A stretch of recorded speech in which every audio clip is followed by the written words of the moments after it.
Okay, so standard gym equipment. Even if you have nothing special for arm wrestling, go into a gym anywhere, you'll typically find a preacher curl bar, a preacher bench. Okay, a great piece of equipment to train rising strength.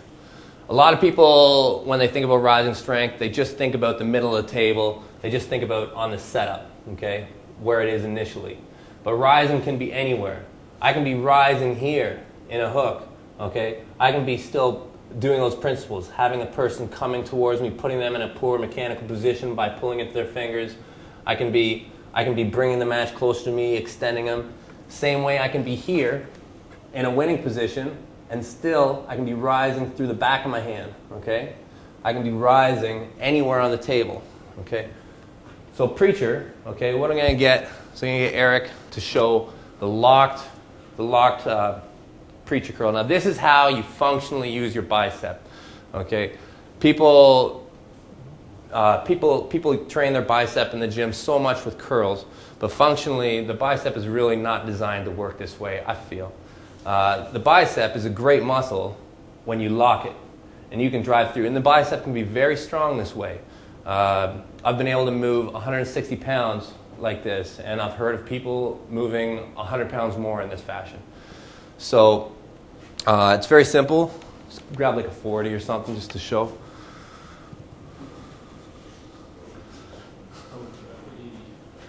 Whatever you want, okay? So Eric locks his bicep, okay? He follows the weight down with his body, okay? And then he drives back up with his body, okay? Keeping everything locked. If he starts to go too heavy, he's not going to be able to maintain his angle, okay? If he goes too heavy, it would open up as he drives up, okay? And then he can just abandon the lift and drop it. No big deal. When you have your palm facing you, like Eric does, okay, this is rising in what people call a hooked position, okay? This is a defensive hook, okay? This is a typical move that we'll get into later, okay? Eric can turn his hand, okay, right? This is rising in more of a flat hand position. Lots of different moves can flow out of this, but typically you're going to see this more in neutral and winning positions, okay? You can also, now this is more difficult, turn his hand over, okay, and do it in this fashion, okay? This is when you're on the offense, maybe you've over-rotated in a top roll, okay, but you can still continue to have rising pressure through the leading edge, through the highest spot. Because this is the #1 way to really train your bicep in a negative fashion, a functional fashion. I got a question for you. Yeah. As you're turning your hand over, though, are you using different portions of your bicep? Like, is there like the main part that you're using when you're in a hook, and then is there different parts when you're turning it out? Or is it just one big? No, I think there is. I'm not going to be able to answer this probably 100% accurate. I think when you see your palm, it's more the inside, yeah, and when it's out, it's more the outer. You're even going to hit the side muscle. Okay. What is that called, brack or something? I don't really know. But this isn't typically going to be the part that fails when you turn to the side. When you're inside, it's going to be the bicep that fails. As you come out, yeah, it's probably going to be your wrist that fails more. Here is probably going to be this angle that fails more. Here, it will typically be your bicep that will fail. Okay. You'll feel that as you start to experiment with the lift. Like you'll definitely be able to get the most horsepower this way. Yeah. Second, and then this. You might end up having a 50% difference. You might be able to do like 100% more this way than this way. Okay, so you're talking like different weights. Yeah, like if you can do 100 pounds like this, you might only be able to do 50 like this. Gotcha. And 80 like this. Okay. But everybody's a bit different. But by far the best way to generate negative strength in your bicep. What are some of the things that can go wrong with doing this? Like, what are some of the like common like mistakes you see people like doing this exercise? Yeah, common mistake is people not following the weight down properly. Like when you do it, a lot of people like won't follow it. You got to follow it all the way down, okay? Really keep this angle close. If you start to try and like do any kind of a curl, you're gonna get blown apart by it. You got to lower that thing slowly, right? Really focus on keeping it locked. Follow it slowly. That's it. Keep everything tight, because this is the hardest part. If you can lower it under control, good part, you're gonna blast up with it.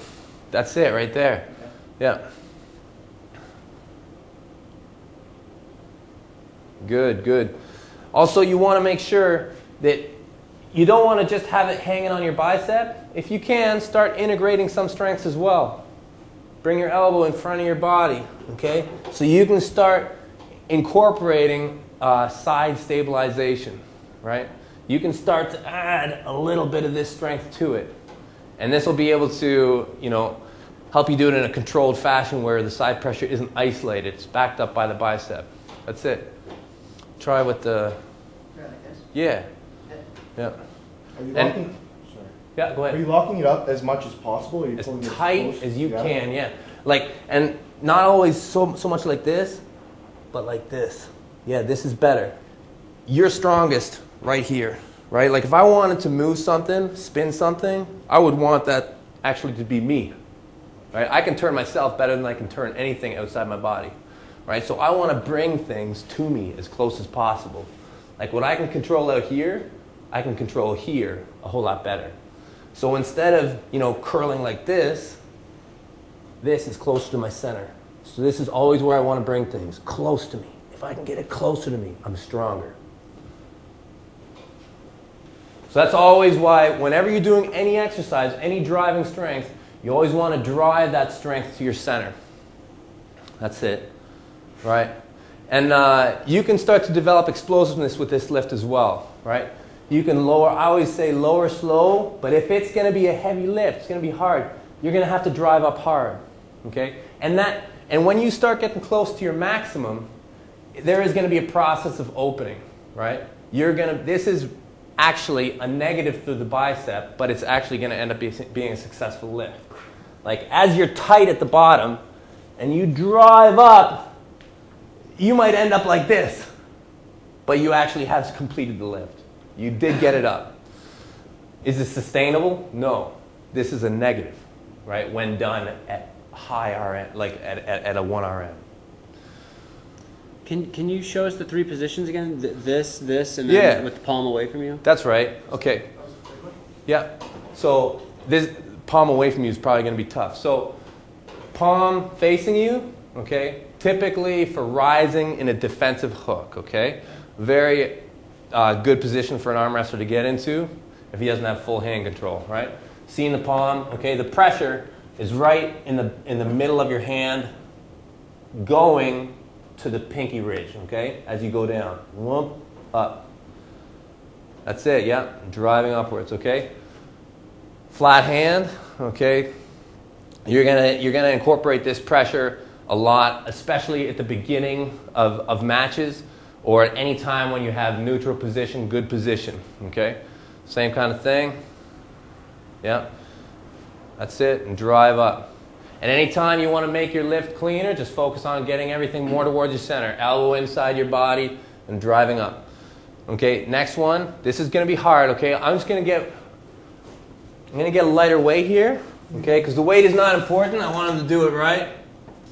And trust me, this is a difficult strength for people to get. 15 pounds, seriously, might be a bit to do this lift at the beginning. You want to really try to turn it out as much as possible. You're not going to be able to use the bicep quite as much, okay? Like you'll notice, like when I drive, my bicep is actually, it's loose, okay? You're driving up through the back. So you basically want to twist it as much as possible? Yeah, as much as possible, that's it. Yeah, and same thing, right? Follow it down, and drive back up. Focusing on keeping this angle steep, okay? As soon as it starts to drop, okay, you're going to end up with a failed lift, okay?